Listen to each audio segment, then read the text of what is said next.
Every time I went to my in-laws' house for dinner, I would fall into an unusually deep sleep. When I woke up, the buttons on my blouse were always misaligned and my husband would just laugh, blaming it on my low blood sugar. But that night, when I opened the secret audio recording on my phone, the voice that echoed at the 7th second sent a violent shiver down my spine. My name is Chloe, I'm 27, and I work as an auditor for a financial consulting, a firm in Chicago. My job is demanding and high pressure. I spend all year buried in spreadsheets and financial reports.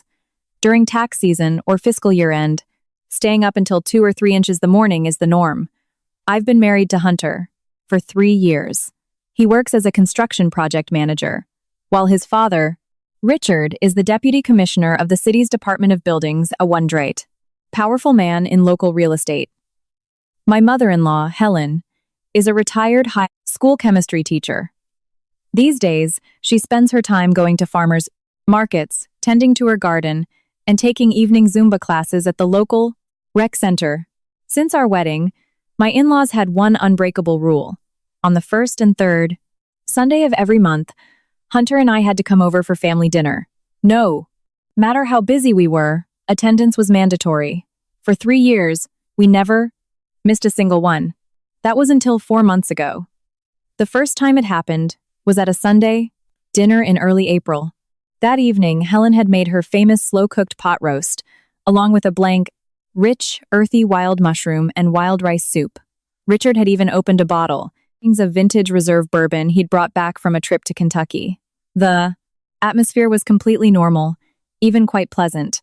I remember I had just wrapped up a grueling 2-week audit, so I was exhausted, but I forced a polite smile. Richard personally ladled a generous bowl of the mushroom soup for me. "Eat up, Chloe. You office girls never get enough iron. You look pale." I thanked him and drank more than half the bowl. At first, nothing seemed off, but about 10 minutes later, my head started to feel incredibly heavy. It wasn't normal exhaustion. It felt as if someone had stuffed cotton into my brain. My eyelids drooped, my limbs went limp, and my heartbeat slowed to a sluggish rhythm. I clearly remember holding my fork trying to spear a carrot when my wrist began to tremble violently. Helen looked at me. "Honey, what's wrong?" "I just feel a little dizzy," I mumbled. Richard set his fork down, his voice perfectly calm. "You do look pale. Go lie down in the guest room and rest for a bit." Hunter immediately stood up to support me. I didn't think much of it. I had barely slept the previous 2 weeks, so I genuinely thought I was crashing from exhaustion. But the strange thing was, from the moment I lay down on that guest room bed, everything went black. When I finally opened my eyes, the clock on my phone read 3:47 p.m. I froze for a few seconds. Before I fell asleep, it had been barely 12:30. I had been out cold for over 3 hours. Hunter was sitting next to me, scrolling through his phone. Seeing me awake, he chuckled. "Finally up, huh? You were dead to the world." "How long was I out?" "Over 3 hours." He laughed again. "Guess your low blood pressure can't handle heavy meals." My head was still spinning, so I didn't dwell on it. But as I sat up to straighten my clothes, I noticed that the buttons on my silk blouse were misaligned by 2 holes. I stared at them for a few seconds.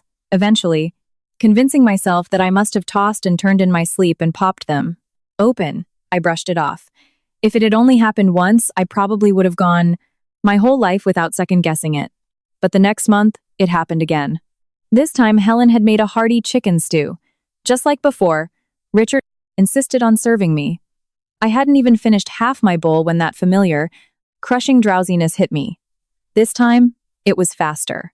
My ears rang, my vision went dark.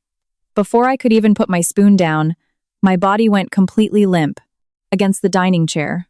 I faintly heard Helen's voice from far away. "Oh dear, the poor girl is exhausted again." Then Hunter's voice.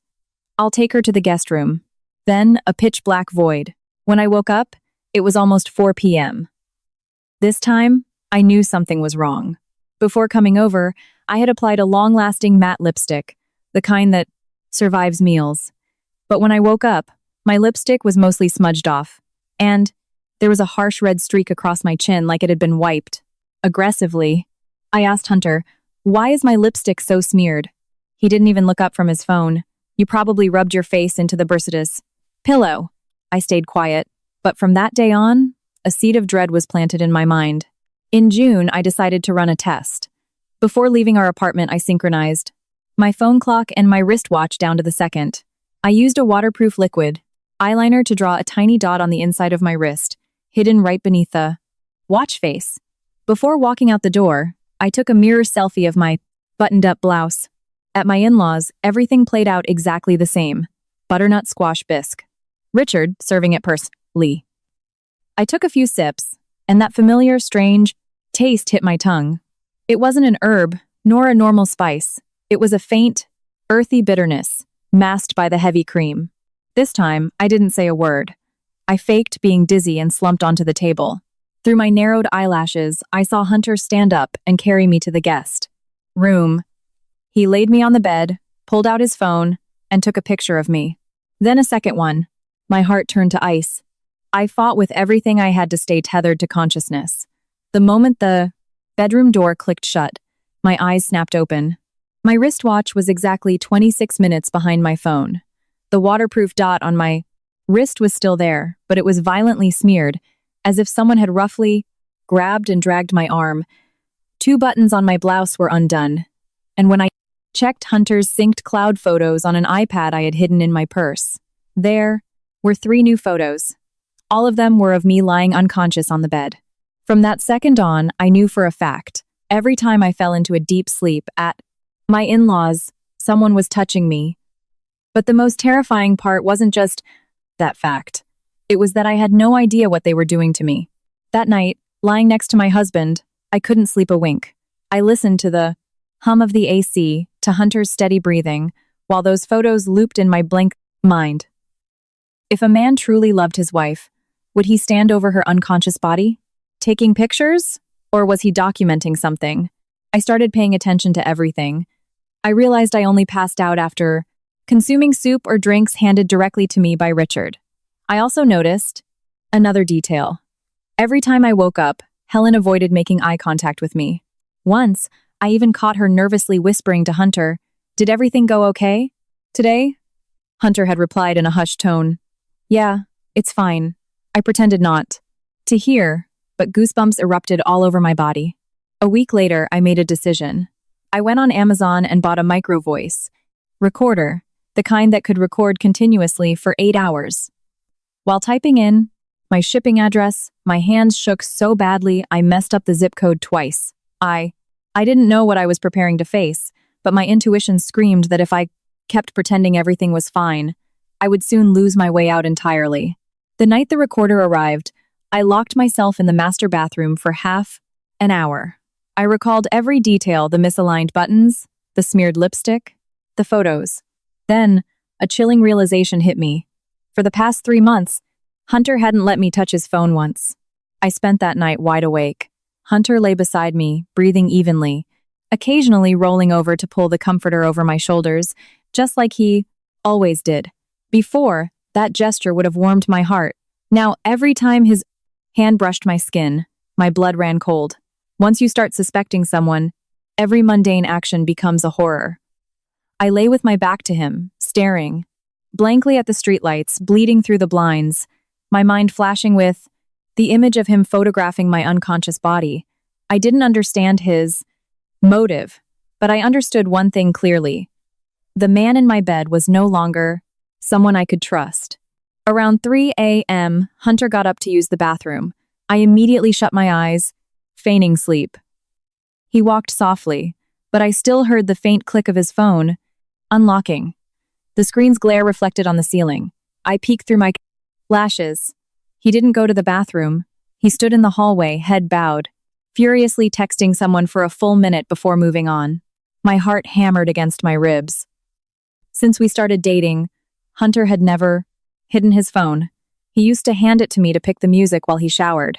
But for the last 4 months, it had been glued to his hand, and he had changed his passcode.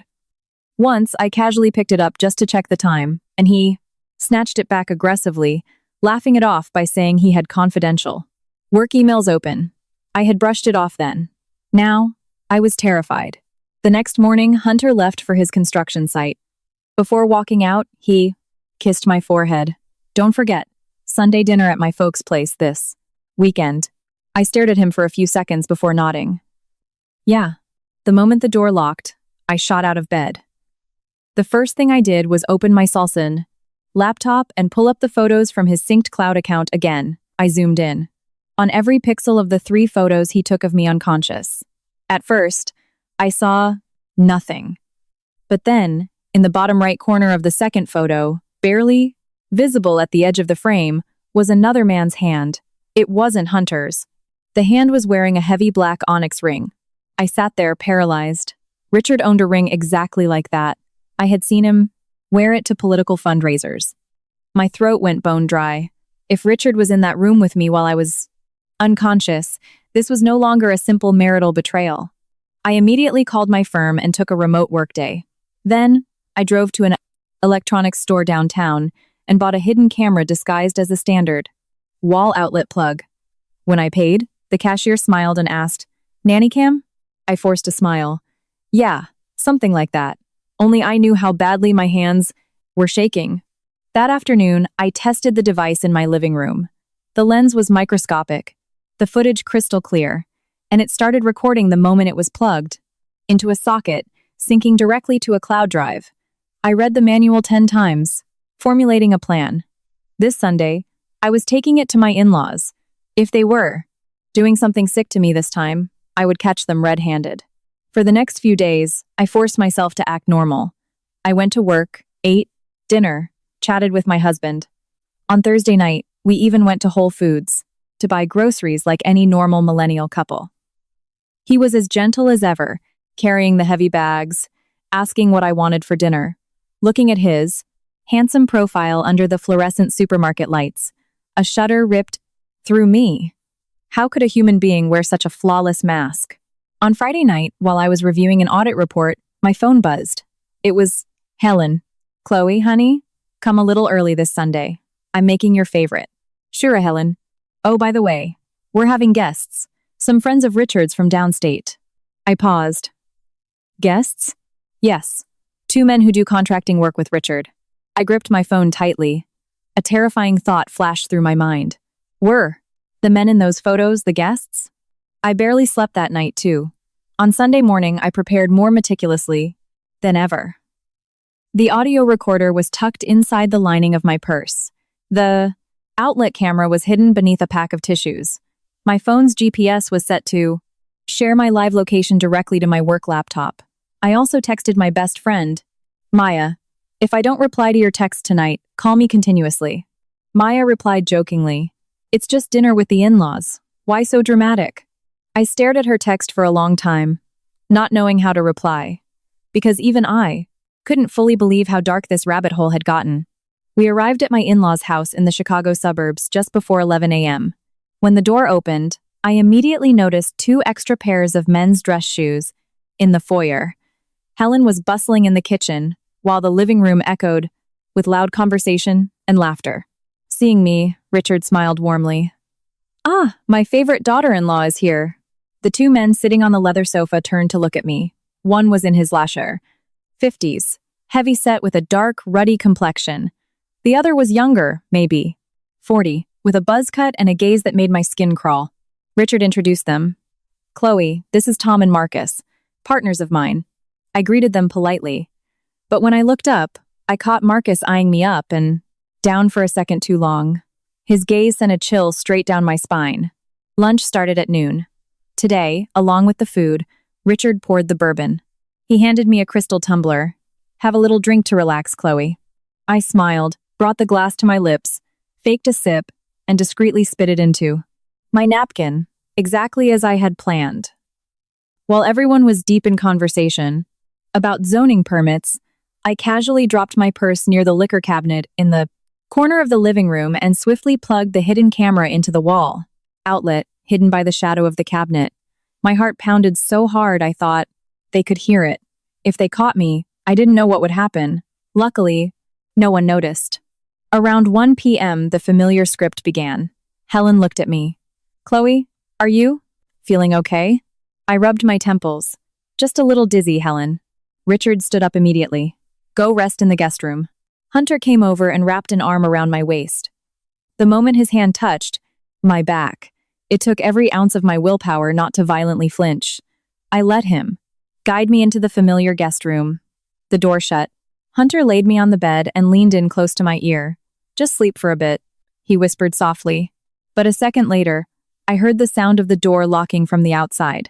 A very distinct, metallic click. My heart stopped. I opened my eyes instantly. The door was locked. Out in the hallway, heavy footsteps were approaching. I lay frozen on the bed, my muscles rigid. The footsteps stopped right outside the door. 1 second, 2 seconds, then a man's low chuckle. She went out fast this time, huh? It was Marcus. My blood turned to ice water. Then came Richard's voice, hushed but clear. The dosage was stronger. I bit the inside of my cheek so hard I tasted copper. So they really had been drugging me. But what horrified me most wasn't the drugs. It was the casual, mundane tone of their voices. They were discussing it like they were talking. About the weather. Keys jingled in the lock. The door opened. I immediately squeezed my eyes shut and leveled my breathing. 3 men walked into the room. I recognized Hunter's cologne first, followed by the stale stench of Richard's cigarette smoke. The last one had to be Marcus. No one spoke for a few agonizing seconds. Then Hunter asked, "Did you turn off the hallway camera?" "Yes," Richard replied. "Where's her phone?" "Powered off, Dad." My heart battered against my ribs. When did they turn off my phone? I clearly remembered it being on in my purse. I heard the sound of my purse zipper opening. Marcus let out a sleazy laugh. "This one's way more careful than the last few." Hunter's voice was tight, low. "Don't touch her things too much." "Oh? Starting to feel sorry for the wife, buddy?" The room fell dead silent. Then Richard intervened. "Enough. Let's get this done." Footsteps approached the bed. The smell of stale tobacco grew suffocatingly. Close. A hand touched the collar of my blouse. My reflexes screamed at me to bolt upright, but I forced my body to remain limp. Every passing second was pure torture. Right at that moment, Helen's voice called out from the living room. "Richard, it's the mayor's office on the phone." The 3 men froze. Richard cursed under his breath. Perfect timing. He walked out of the room. Only Hunter and Marcus remained. I heard Marcus sneer. "The old man's getting paranoid." Hunter replied coldly, "Just do it fast so we can get out of here." Just as Marcus's hand grabbed the comforter to pull it off me, a faint, high-pitched beep echoed from the living room. The camera connection signal. A spark lit up in my brain. The hidden outlet camera was online. If my setup worked, everything happening in the living room was streaming directly to my level sound. Cloud drive. I didn't know if the camera angle caught the hallway, but it was. Recording. That realization gave me a surge of adrenaline. I waited for the exact right moment. As Marcus leaned his weight over me, his face inches from mine, I violently pulled my leg back and kicked him squarely in the stomach with all my strength. "Arg," Marcus grunted, stumbling backward and crashing to the hardwood floor. I sprang up from the bed and lunged for the door. Hunter stood paralyzed for a split second before lunging to grab my arm. "Chloe!" I ripped my arm out of his grasp. "Don't you fucking touch me." My voice sounded alien, even to me, hoarse, shaking, but laced with feral panic. Marcus clutched his stomach and got up, his face purple with rage. "You lying bitch." I backed myself flat against the wall, my hands trembling violently, but I kept my eyes locked on them. Richard sprinted in from the hallway, seeing me wide, awake and standing, the color drained from his face. You're not asleep." I burst out laughing. It was a dark, hysterical sound that terrified even me. Disappointed? Dead silence swallowed the room. Helen stood in the doorway, her face ashen. She looked at me like I was a ghost. "Chloe." I turned my head to her. "You knew everything, didn't you, Helen?" Her lips quivered, but she couldn't form a single word. As for Hunter, the man I had loved for 6 years, he just stood there. He didn't explain. He didn't deny it. He didn't apologize. That silence was the most horrifying thing of all. Richard was the first to regain his composure. He pulled up a chair and sat down, his voice dropping into its authoritative political register. "Calm down. Clue, listen to me."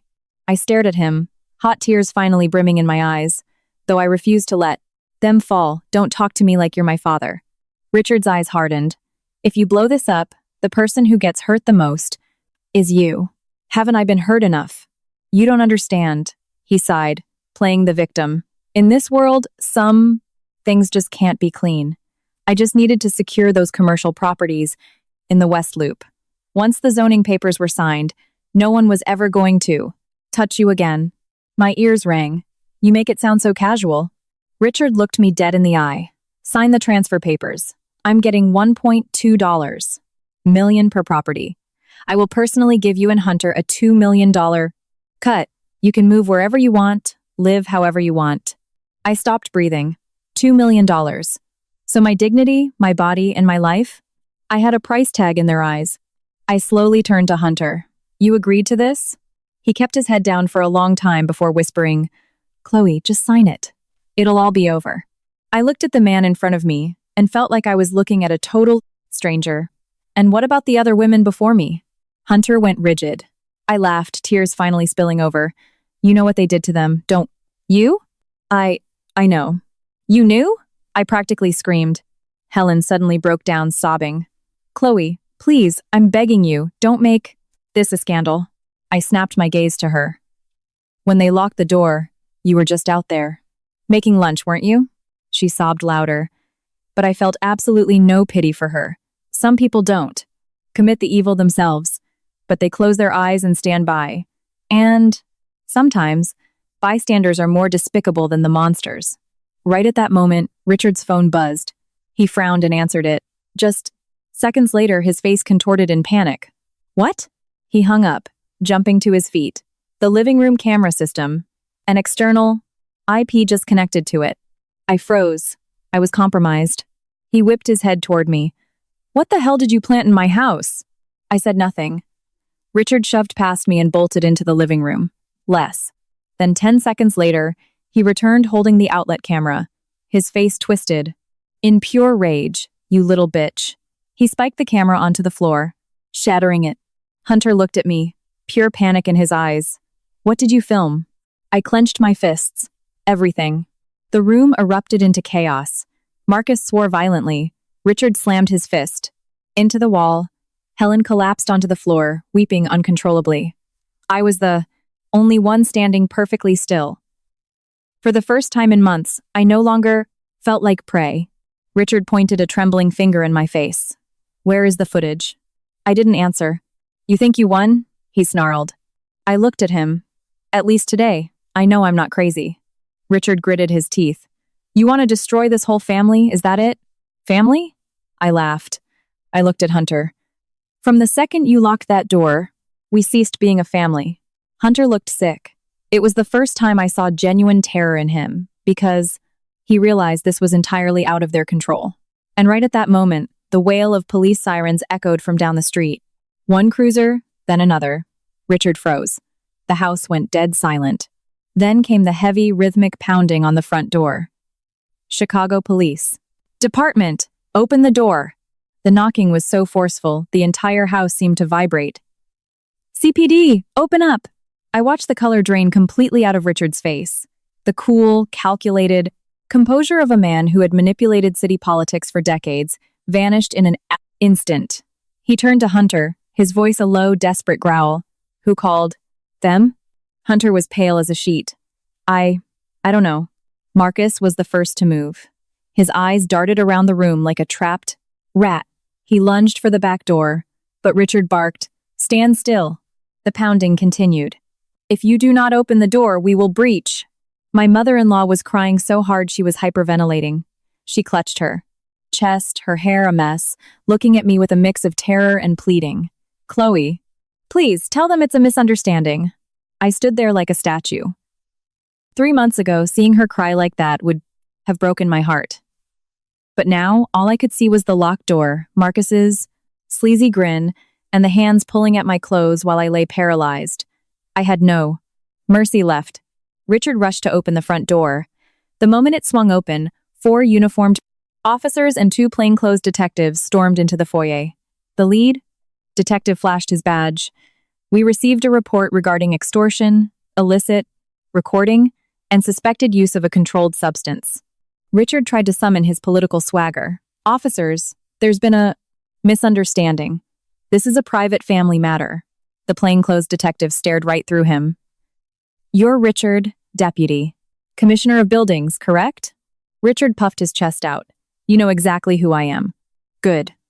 Then you know you need to cooperate. The air in the room grew suffocatingly thick. Hunter stepped in front of his Kalbanin. Father, do you have a warrant? The detective pulled a folded document from his jacket. We do. I watched it all unfold, feeling like I was watching a movie about someone else's life. Everything was happening so fast, I could barely process it as reality. A female officer approached me. Are you Chloe? Yes. Could you come with us to the precinct to give a statement? Before I could answer, Helen lunged forward and grabbed my hands, sobbing hysterically. Chloe, please don't do this. Our family will be ruined. I looked at her for a long, quiet moment. Our family was ruined the moment you all locked me in that room. She dropped my hands like they were burning coal. Her silence hung heavily in the room. Just then, an officer came down the stairs holding a black metal lockbox. Found it. Richard's face contorted in absolute despair. The officer pried the box open. Right on the coffee table. Inside were a USB drive, an old iPad, and stacks of, property deeds. Hunter looked nauseous. Marcus slowly backed away toward the kitchen. The detective held up the USB drive. Password? Richard said nothing. We have techs who can crack it, the detective warned. Richard remained silent, but a thick vein pulsed furiously at his temple. I didn't know whether to feel vindicated or entirely broken. The man who was respected by the whole community, who had given a beautiful toast at my wedding, promising to treat me like his own daughter, now stood there like a pathetic criminal. Suddenly, Hunter turned to me. It was you, wasn't it? I looked at him. Yes. I called the cops. I couldn't let this go on. His eyes were bloodshot. Do you realize you just destroyed everything? I let out a broken, breathless laugh. And what about you? Doing what you did to me? Was that not destroying my life? Hunter went rigid. I looked directly into his eyes for the first time in days. I used to think that, at the very least, you would have tried to stop them. He bowed his head, unable to utter a single word. The female officer gently touched my arm. Ma'am, let's go. I nodded. As I walked past Helen, she suddenly called out to me. Chloe, I stopped. Her voice was shredded from crying. I'm sorry. My throat tightened painfully. She finally said the words. It's too late, I whispered. If you had apologized before they touched me, maybe I would still call you Mom.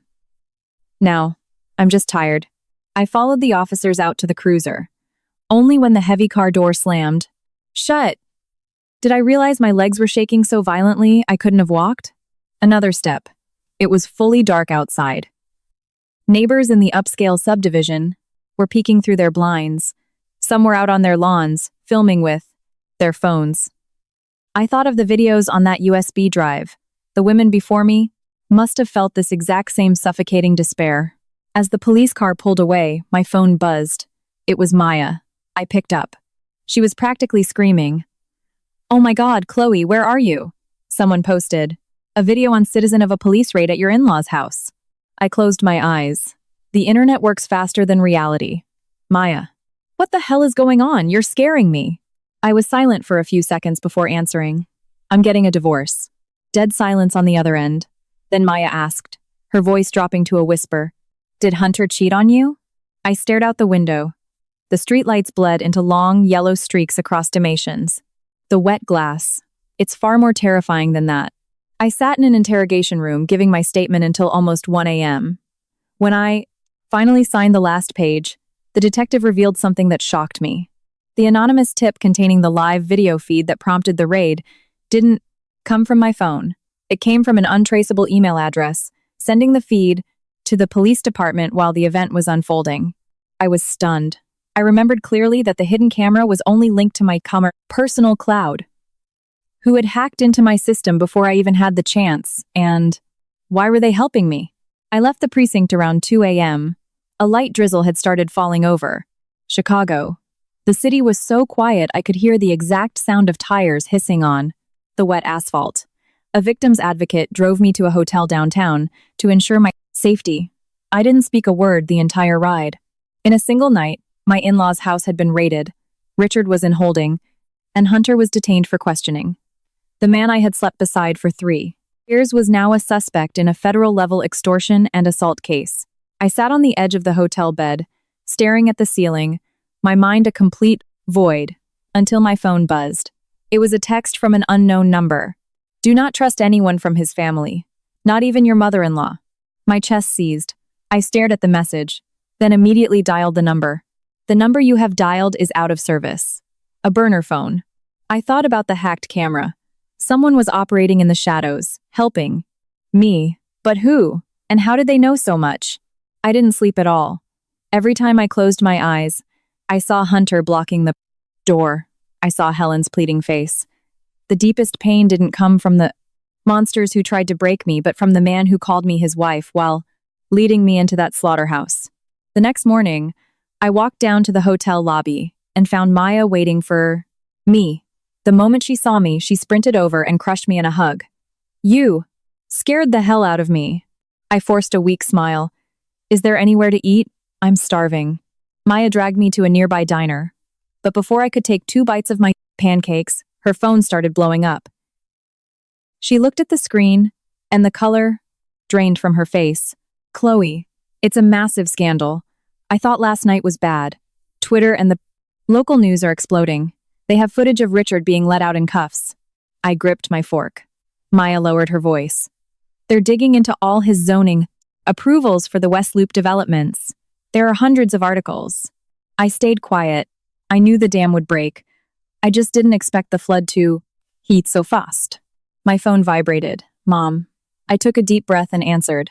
Chloe, where are you? Her voice was shaking. I'm out, Mom. There are reporters at our house. News vans have been parked outside since 6 a.m. People are saying Richard was arrested in an FBI raid. I could hear my dad yelling in the background. Tell her to come home right now. My throat constricted. My parents had lived quiet, respectable lives. Now, overnight, their entire neighborhood knew their daughter was at the center of a tiny criminal, sex and real estate scandal. I squeezed my eyes shut. Mom, I'm so sorry. She burst into tears.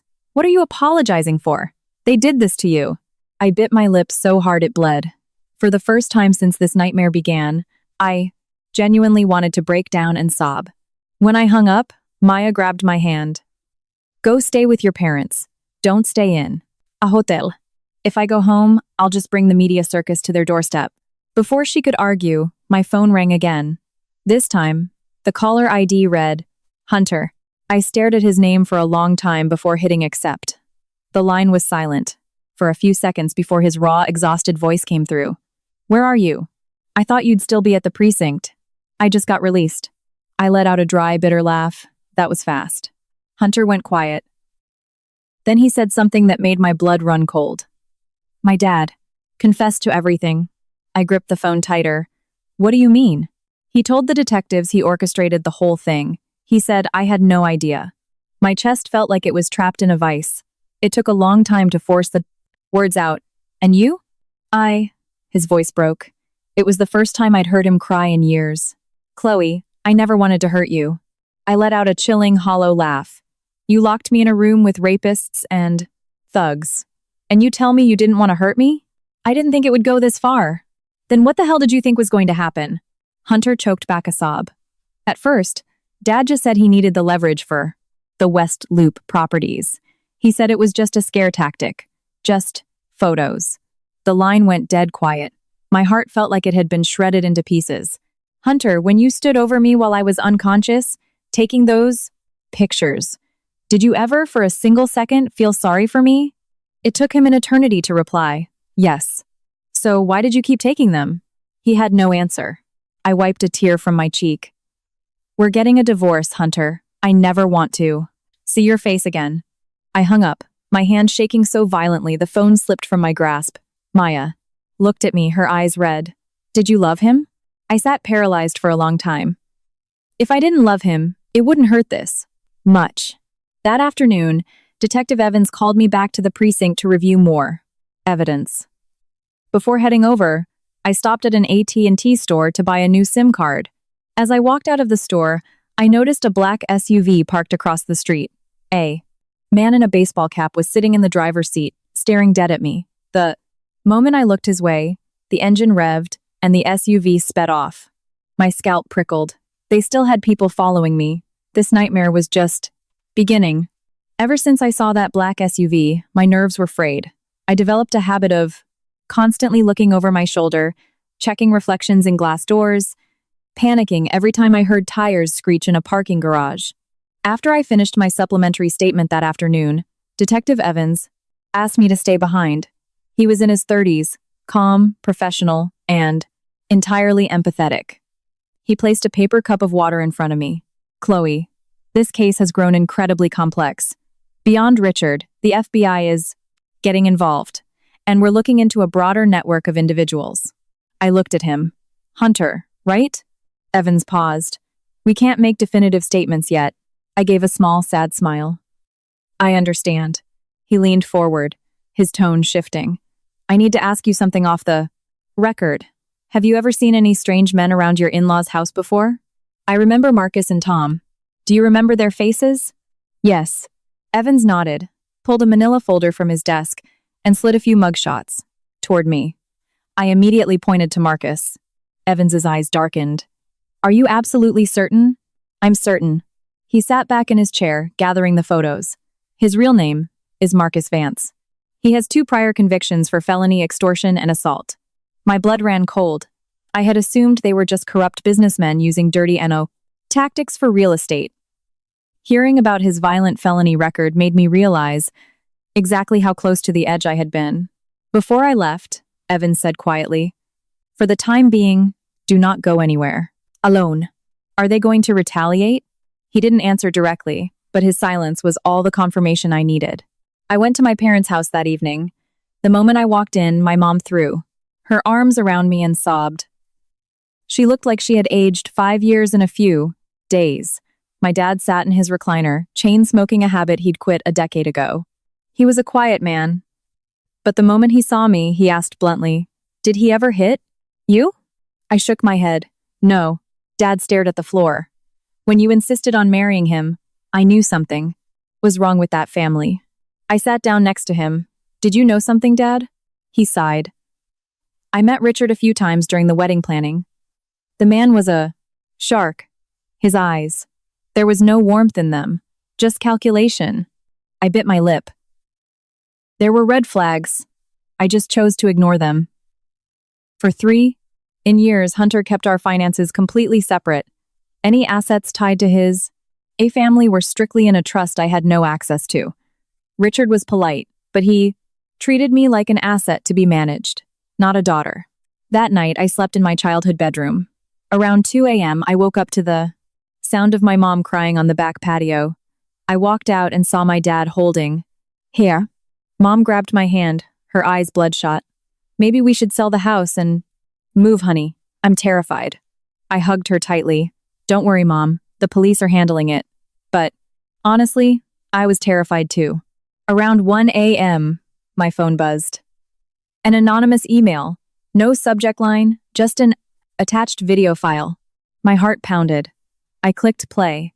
It was shaky cell phone footage, shot from a hidden angle in my in-laws' hallway.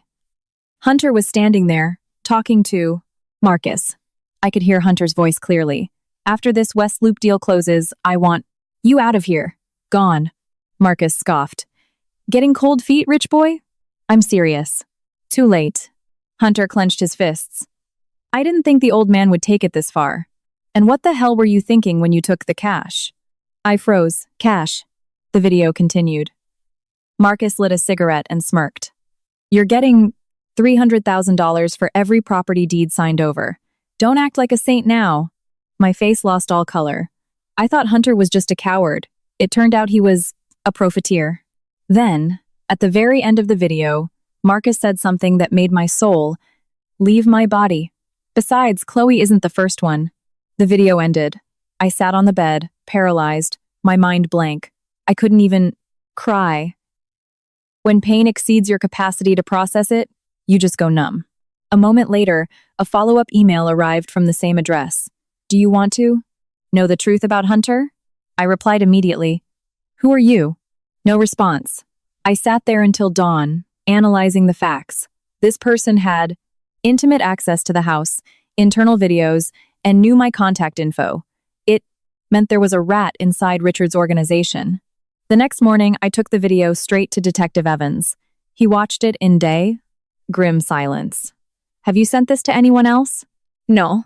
Keep it that way. I looked at him. Are you going to arrest Hunter? Evans exhaled slowly. Currently, Richard is taking the fall for everything. But this video proves your husband had prior knowledge and financial motive. I dug my nails into my palms. He said I wasn't the first. What does that mean? Evans's eyes grew heavy. We found 3 other victims. I felt like I had been punched in the gut. 3 other women. For years that guest room had been a slaughterhouse, and I had been sleeping down the hall. When I left the precinct, a torrential downpour had hit Chicago. I stood under the awning for a long time, unable to step into the rain. Because for the first time, I realized I wasn't just fighting a toxic marriage. I had stumbled into an abyss that had been swallowing women for years. After learning about the other victims, insomnia consumed me. Whenever I closed my eyes, I dreamt of that guest room door locking. I would wake up at 4 a.m., drenched in cold sweat, my hands shaking so badly I couldn't hold a glass of water.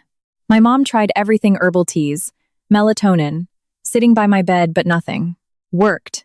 My dad stopped leaving the house entirely. When neighbors asked questions, he would brush them off and lock the door. Once, I overheard him tell my mom, if our girl wasn't made of steel, this would have killed her. I locked myself in the bathroom and cried for 10 minutes. People think I'm strong, but only victims understand that some wounds destroy your soul from the inside out.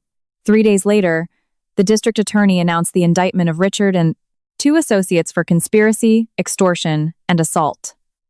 The news dominated the radio, Chicago Tribune, and local broadcasts. The powerful deputy commissioner, a staple at city galas, was now a disgraced felon on the front page. Hunter hadn't been arrested yet, but his passport was seized, and he was under strict orders not to leave the state. I didn't care to ask for details.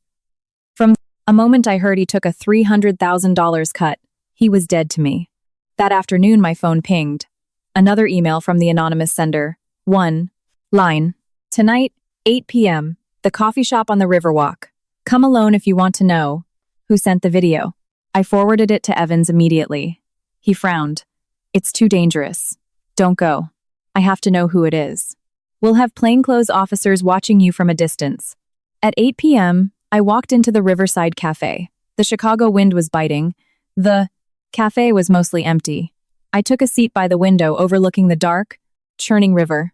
At exactly 8:10 p.m., someone pulled out the chair across from me. It's May Cluey. I stopped breathing. It was Helen. She wore a drab gray cardigan, her hair pulled back into a messy knot.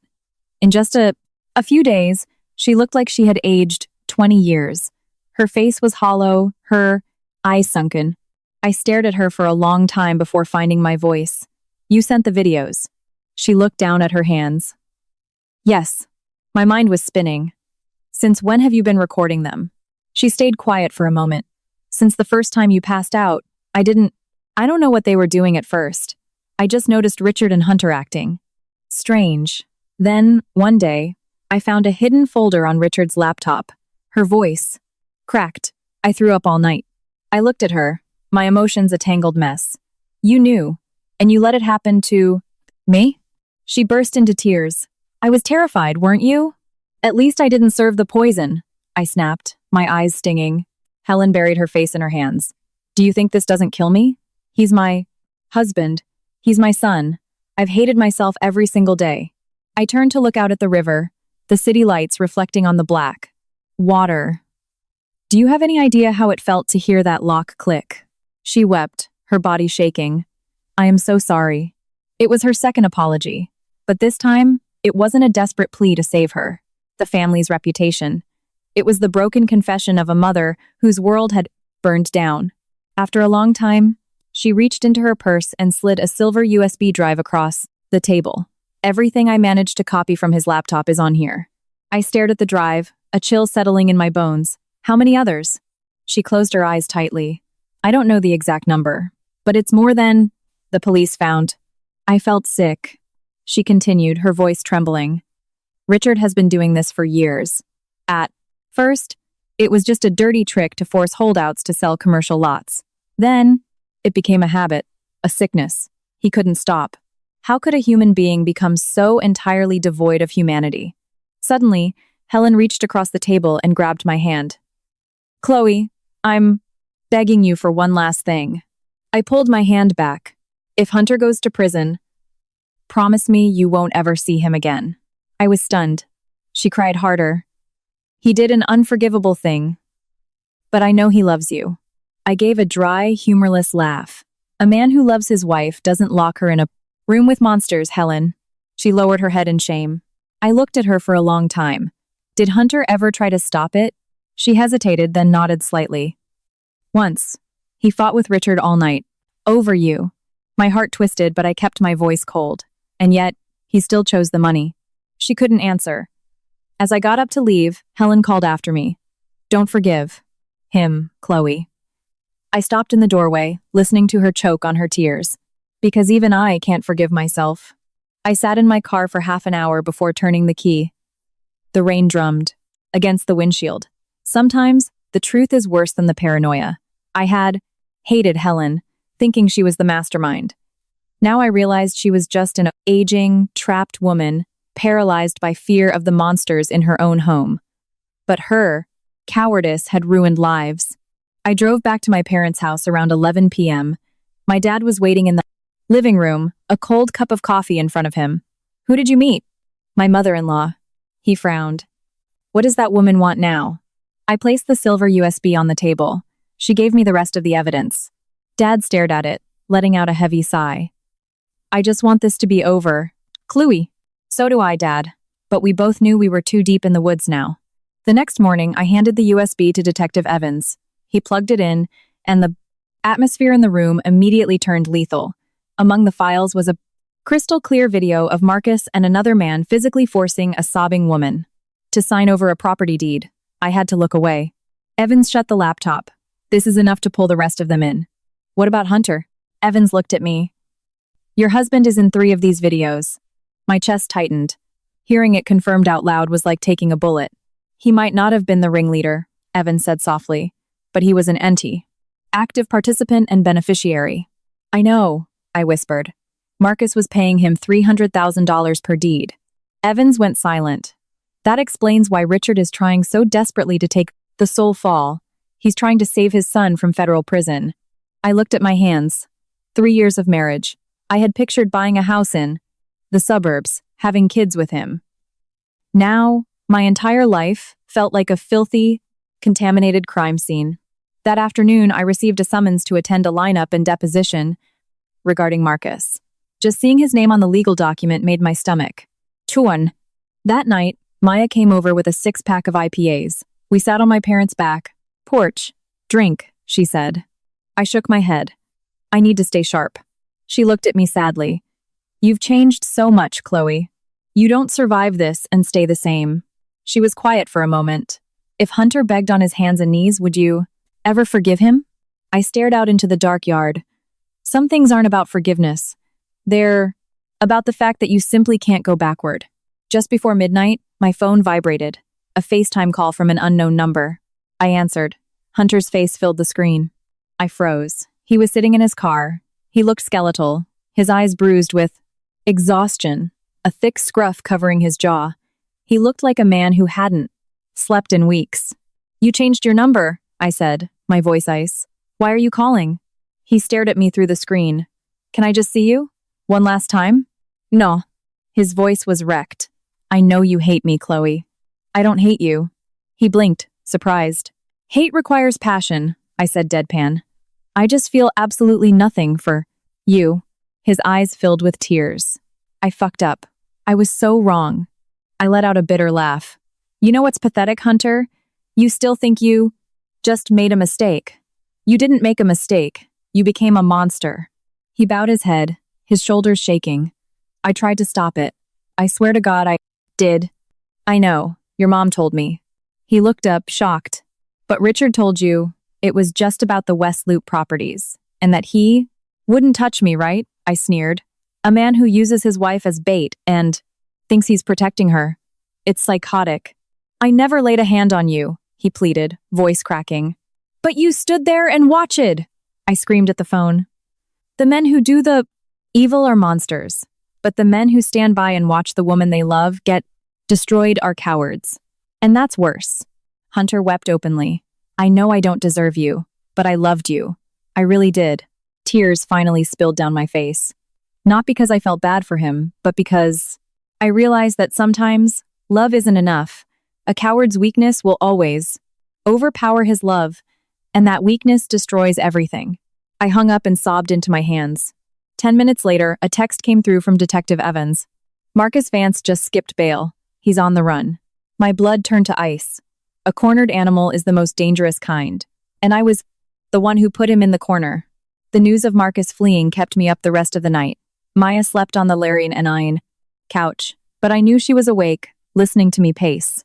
At 3 a.m., she came into the kitchen. Still up? I nodded. Let me take you out of state. We can go to my family's cabin in Wisconsin.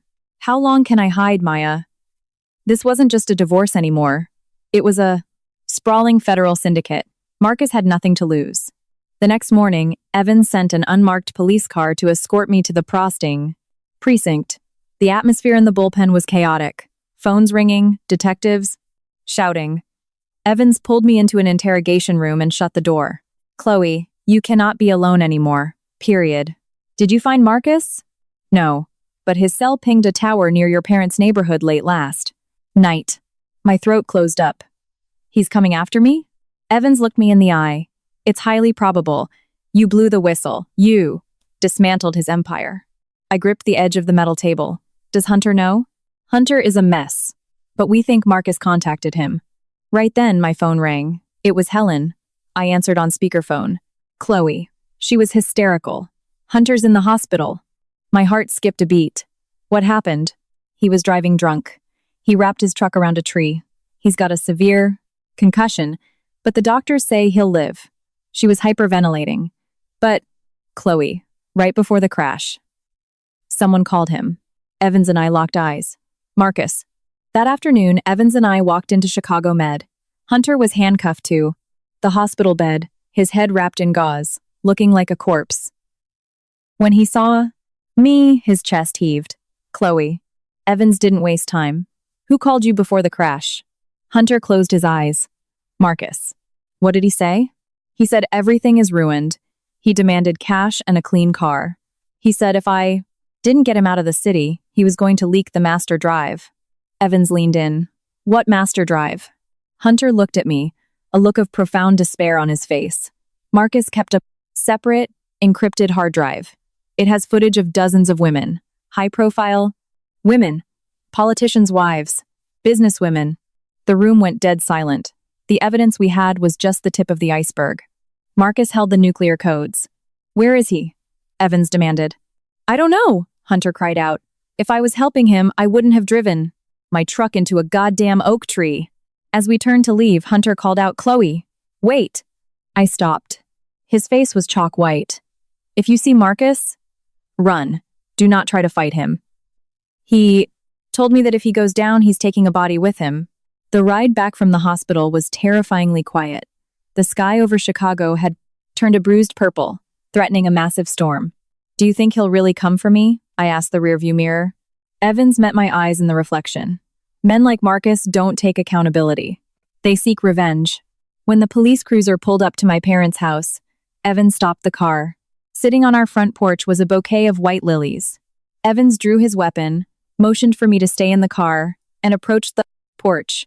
He put on latex gloves and picked up an envelope tucked inside the grata. Flowers. He opened it. I saw his jaw tighten. He walked back to the car and handed me the photo through the window. It was a picture of me, taken from behind, walking out of the precinct that very morning. On the back, written in Sharpie, "You haven't won." My mother opened the front door, saw the police, and nearly fainted. Evans immediately assigned a tactical unit to sit outside our house 24/7. By 10 p.m., the tension in the house was unbearable. Then, Helen called. "Chloe, Hunter is gone." I bolted upright. "What do you mean, gone?" "He snuck out of the hospital. He told the guards he needed to use the restroom, and he crawled out a window."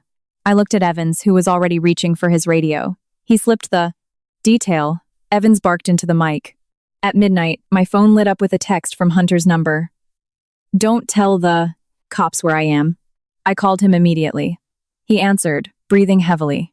"Hunter, what the hell are you doing? You're a flight risk." "I'm meeting Marcus." "Are you insane?" I screamed, putting the phone on speaker so Evans could hear. "He's going to kill you." "If I don't give him what he wants, he's going after you, Chloe." Evans grabbed a notepad and scribbled, "Where is he?" "Hunter, where are you?" I begged. He laughed a broken, miserable sound. "I owe you my life, Chloe. If I hadn't locked that door, maybe things would be different." Suddenly, I heard a loud crash through the phone. Then, a gritty, violent voice. "Who the fuck are you talking to?" "Marcus." A sickening thud echoed through the speaker. Hunter yelled, "Run." The call disconnected. Evans was already sprinting for the door. "Trace the last ping. Go, go, go," he yelled into his radio. "I'm coming with you," I yelled, grabbing my coat. "Absolutely not," Evans barked. "He is my husband. If he dies tonight, I will never sleep again. Let me go." Evans stared at me for 1 second, then nodded toward the cruiser. "Get in." We tore through the rain-slick streets of Chicago, sirens blaring. The trace led to the industrial shipyards near the Calumet River. Rusted shipping, containers, and abandoned warehouses loomed in the dark like iron skeletons. As Evans slammed on the brakes outside a massive, decaying warehouse, the unmistakable crack of a gunshot echoed into the night. My blood froze. Evans and 3 tactical officers drew their weapons and breached the side door. "CPD, drop the weapon." I ignored the orders to stay in the car. I ran through the mud and rain toward the gaping warehouse doors. Inside, it smelled like motor oil, rust, and copper. Under a flickering halogen bulb, Hunter was slumped against a wooden crate, clutching his stomach. Dark blood was pouring through his fingers, staining his hospital gown. Marcus was standing 10 feet away, holding a handgun, shaking violently. 3 officers tackled him to the concrete before he could fire again. I ran to Hunter, falling to my knees in the dirt.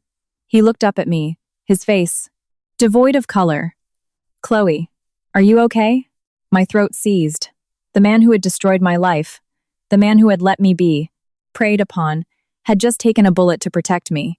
I didn't know whether to scream at him or hold him. Paramedics swarmed the building.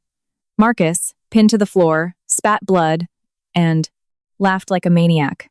"It's all your fault, you stupid bitch. I lost everything. Because of you." I looked down at him. Truly, evil men will go to their graves believing they are the victims. Hunter survived the surgery, but barely. Marcus was thrown in federal lockup without bail. He immediately flipped on Richard, turning over the master drive in exchange for a plea deal. He confessed that Richard was the true mastermind behind the real estate extortion ring, but he also revealed that Hunter and Richard had physically fought over my involvement. Hunter had tried to pull the plug, but his cowardice kept him compliant. A week later, I officially filed for divorce. I brought the papers to the hospital. Hunter lay in the ICU, tethered to machines. He didn't argue. He took the pen, his hand shaking, and looked at me. "Did you ever truly love me?" "Yes." He nodded, tears pooling in his eyes. "That's all I needed to know." He signed the papers. As I turned to leave, he whispered, "Chloe, if there's a next life, I pray I'm a slough. Good enough man to find you again." I didn't answer. Some things, once shattered, can never be glued back together. The day of the preliminary hearing, Richard was denied bail and faced decades in the FISAT federal prison.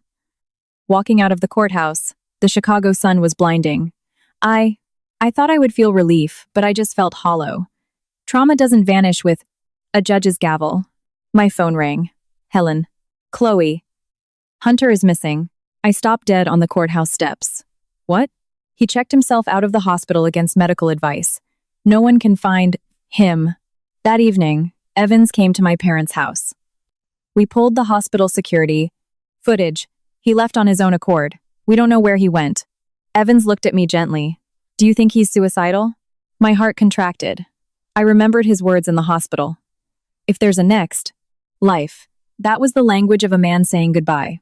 The next morning, I received a text from an unknown number. The North Shore Breakwater. Come alone if you want to say goodbye. I showed it to Evans. We're going, he said, but you follow my lead. We drove up to a secluded rocky breakwater jutting out into Lake Michigan. The sky was iron gray, the lake churning with violent freezing waves. The wind was deafening. I walked out onto the concrete pier. At the very edge, silhouetted against the vast, dark water, was Hunter. He was wearing a dark winter coat, sitting on the edge, his legs dangling over the crashing waves.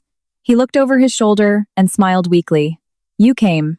Hunter, step away from the edge, I yelled over the wind. He shook his head. I just wanted to apologize properly. If I don't, I won't. Find peace. Don't do this. He stood up, facing the water.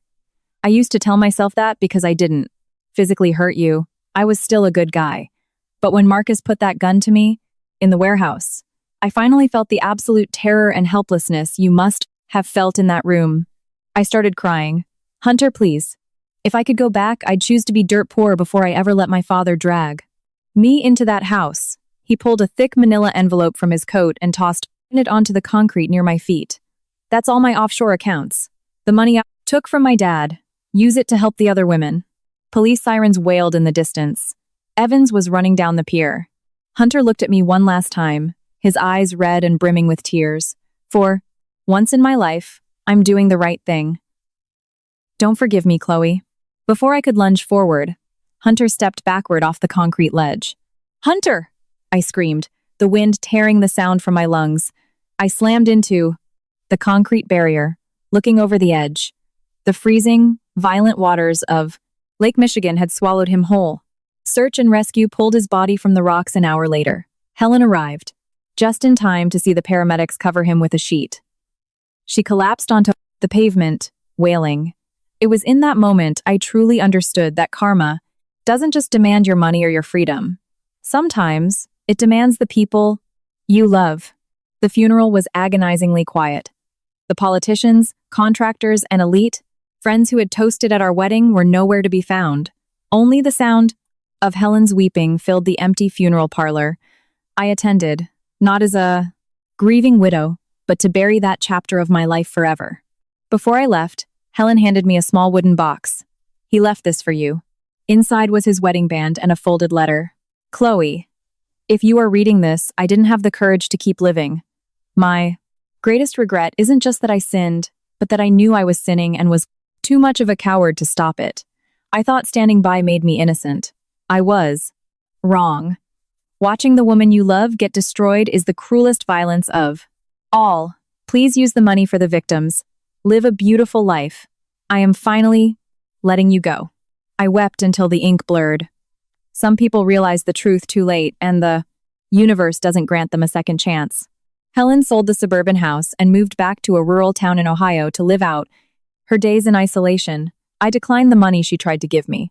Some debts cannot be paid in cash. 6 months later, Richard was sentenced to 25 years in federal prison. Marcus got 30. The asset forfeitures were used to establish a restitution fund for the dozens of victims discovered on the Master Drive. I quit my firm in Chicago. The city held too many ghosts. Every high-rise, every restaurant reminded me of the life that was a lie. I packed my car and moved across the country to a quiet cabin near Bend, Oregon. I started working remotely, surrounded by pine trees and mountains. I spent my mornings drinking coffee on the porch and my afternoons hiking. Slowly, the insomnia faded. One morning, while watering the plants, I realized I hadn't dreamed of that locked door in weeks. I stood in the sunlight and cried, not out of grief, but because the heavy, suffocating darkness was finally lifting. People ask me if I still hate Hunter. The truth is no.